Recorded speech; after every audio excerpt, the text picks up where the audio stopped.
Hey guys, today we're taking a look at the new DC Direct Page Punchers Flash figure, the Todd McFarlane Flash figure. Let's get a better look at that packaging, shall we? Here's the packaging, up close and personal. Of course, got the contents of the packaging right there. Includes an exclusive comic book, English comic book, which is the background of the packaging.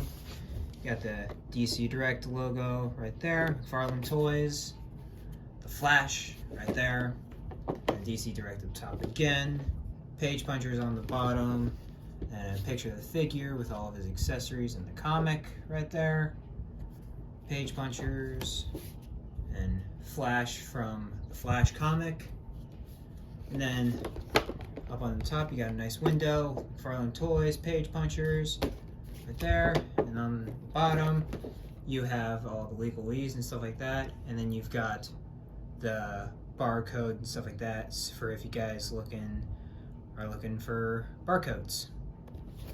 And alright, let's get this dude out of the packaging.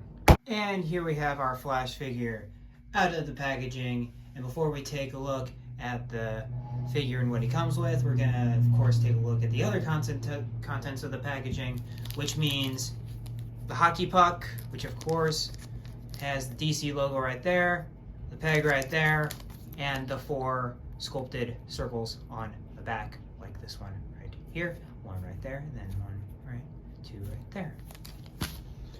And then we of course have the card, which just has a cover of the comic, which looks pretty good, I'm not gonna lie. Then we of course have Barry Allen in the Origins of the Flash, which looks pretty good right there. And then we of course have the comic written by Tim Seeley, and the art looks pretty good. I flipped through it a few times and it looks pretty good, not gonna lie. I like the art in this, but I'll read it and let you guys know my full thoughts on the Noob Reviews TikTok page where I review comics. Shameless plug there, but more about this specific comic up on the Noob Reviews TikTok page in the coming days. And now let's take a better look at what he actually comes with, which is these lightning bolt effects on his hands. And they slip on just like I have them on there. They slip on just like so. You put them on top of his like kind of palm hands like that. They look kind of cool, but they kind of fall off. Of course, when I show it on camera, they're sticking on, but usually they just slip right off. So I'll do that and get them out of the way. And I mean, they look really nice too. Nice yellow lightning effect pieces for Barry Allen, who usually has yellow lightning. Looks pretty good. So let's get the elephant out of the room. I don't like the visor. It's a problem with the design, I know, and it doesn't really have a thing to do with like the figure in general. But like the visor doesn't do it for me. The Flash is the best part about the Flash, and Barry makes it painfully obvious in the books, is that you get to see his eyes to express how human he is. And you clearly cannot see his eyes in this figure. You can on the art. You can on the comic book. You can on the comic. But with the figure, you cannot see his eyes. And that's detrimental to the character. That is a disgrace to the character. Because Barry is, honestly, the Flash is the most hopeful superhero. Even more hopeful than Superman. I'm saying it right now. But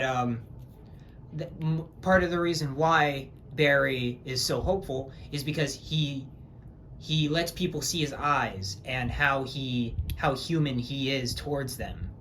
And so when you have this visor blocking that, it really cuts off the emotion with the Flash.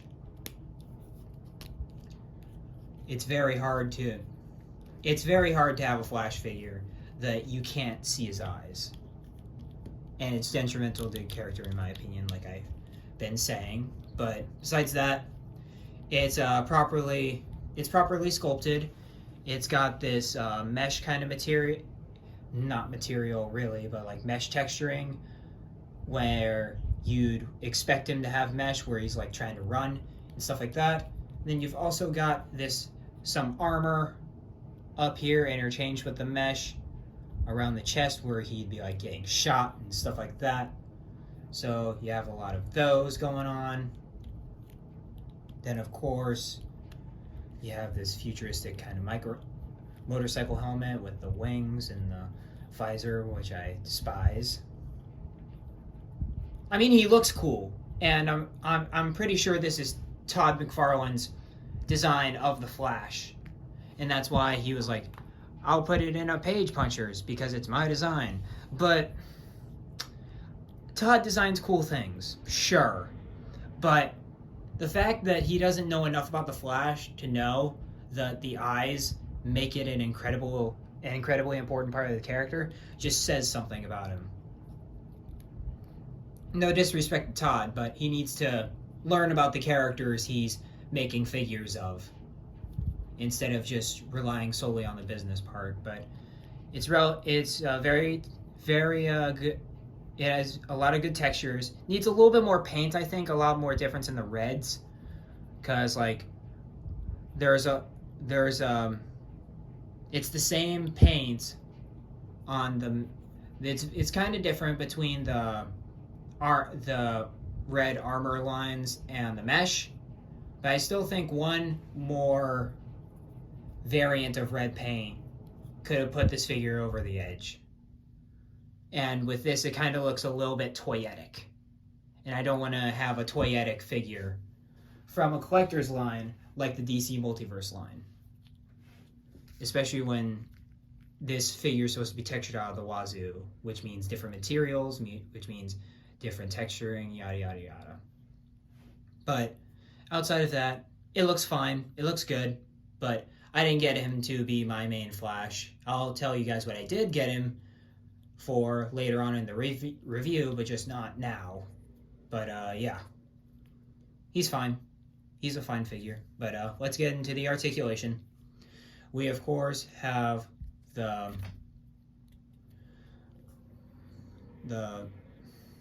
pet ball jointed head, where he can look up at parallel, down pretty far, and he can move his head side to side with a bit of head pivot right there. Then he of course has the ball jointed shoulders and move out that far and move all the way around. He has the armpits right there, so you can get a lot more animation about his arms. He has bicep swivels right there. He has double jointed elbows, which look pretty bad considering this piece right here. It kind of blocks it a little, but you can still see the joints in there. And it could be worse, but it could be better. And then we also have the same McFarlane style ball joint where it goes in like that, back, and then you can reverse it to go the other way like so. And then we of course have the diaphragm joint, which has a really good range of motion right there. He can move forward about that much, back about that much. He can be Neo in the Matrix. He can move side to side like so. And then for the legs, he has the, come on Barry, open up. He has the standard McFarlane joints in there, the ratchets, and he can go forward, kick about that high, back about that far. He has thigh swivel right there, double jointed knees, which look all right. This cut right there kind of doesn't do it for me because that leaves a really big hole. But besides that, it's pretty all right. And then of course, we have the ankles, which move up and down, left and right, ankle pivot, and of course, toe articulation right there. And it's a sculpted ankle joint, so there's only one pin, and it's on the inside, so you don't really see it that much when he's on the outside running like so.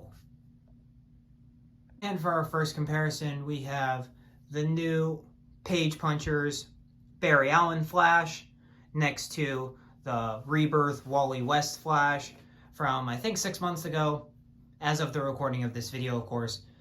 But these two look all right.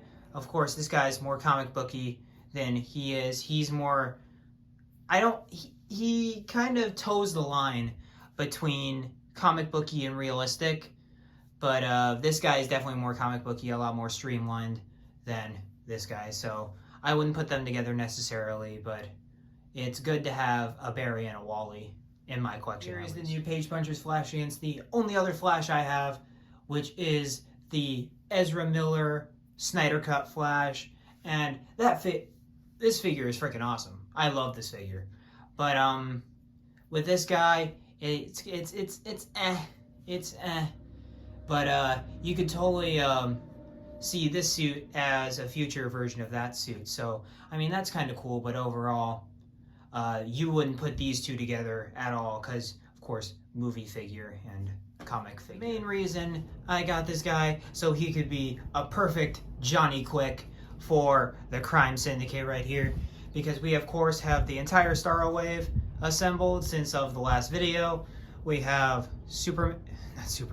Ultraman, Power Ring, Superwoman, Owlman, and now a semi Johnny Quick, which is what I'm going to be using this guy for in my collection. He is going to be my Johnny Quick for all these guys, and he fits in very well with them, so I am not sorry about that at all, and I think he looks really cool standing up next to all of the Crime Syndicate right there. And alright guys, this will do it for my review of the DC Direct Page Punchers Barry Allen the Flash figure. And hopefully you guys, if you guys like the design, go for it for your main Flash. But personally, that visor just kills it for me. The eyes of the Flash are such an important part of the character, and the fact that he does not have that just really stings for me. So that's why I got him as a Johnny Quick. And plus he looks like Johnny Quick. Johnny Quick usually has like a visor or goggles or something like that. So he's a perfect Johnny Quick for me. But yeah, besides that, he's a good figure, very articulated, as of course I got him into this running pose that you see before you. And yeah, as always, like, comment, subscribe, all that good stuff, and keep supporting each other through this dark time. The world's very messed up right now, and yeah, as always, keep collecting, and I'll see you guys in the next video. Peace.